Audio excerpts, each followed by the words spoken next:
Welcome to Chillin' 101. We hope this video helps. You already have Docker installed and an image built. Now move quickly.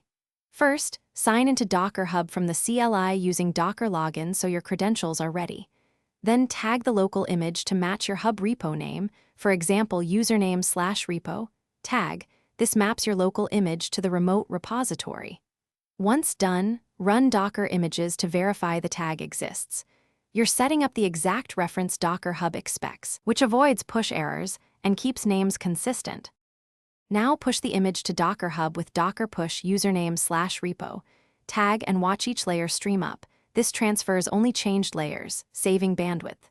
Make tagging a habit. Use semantic versions like 1, 0, 0, latest, or RC1 so you and others know which release you're running.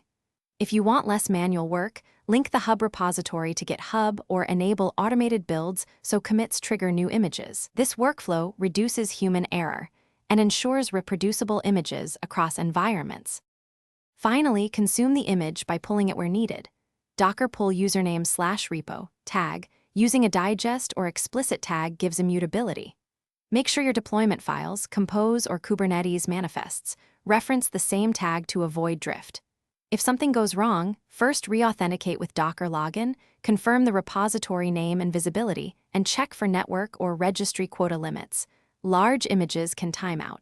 If push or pull fails, inspect Docker daemon logs and retry. Thanks for watching. Consider subscribing if we helped you.